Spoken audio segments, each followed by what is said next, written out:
Napatay ng isang lalaki ang kanyang minor de edad na apo sa Naga City. Nagalit daw ang suspect dahil ninakaw umano ng biktima ang kanyang pera at ipinambili ng alak.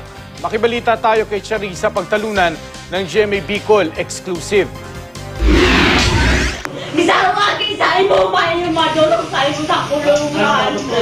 Sinugod ni Evelyn Halyores ang kanyang biyanang si Felicissimo Halyores na nakulong sa presinto sa Naga City. Si Felicissimo ang itinuturong nakapatay kay Edwin Halyores Jr. na kanyang sariling apo at anak ni Evelyn. Nangyari ang pagpatay ilang araw lang matapos mamatay ang ama ng 17 anyos na biktima dahil naman sa pamamaril ng di pa nakikilalang salarin. Paano kaya mo balikan, balik ang buhay ni Kaboy? Kunya naman yung na si Papa niya. Isa pa matapang na kuya.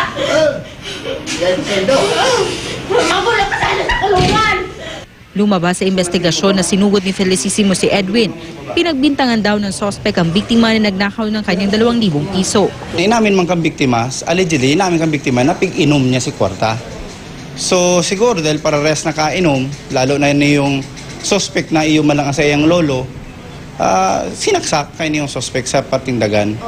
Ayon sa kaibigan ng biktima, sa isang kubo sa bukid nangyari ang pagpatay. Doon daw sumugod ang sospek na lang isang itak. Tumakbo raw ang biktima pero nadapa at nahulog sa isang kanal.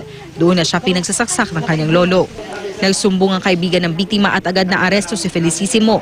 Inamin ng sospek ang krimen. Hindi raw niya ito pinagsisisihan. Hinabon sa kwarta. Tapos po? Kinastan ko. Grabe ang gibo na kaya. Desidido ang pamilya ng biktima na magsampa ng kasong parricide laban sa sospek.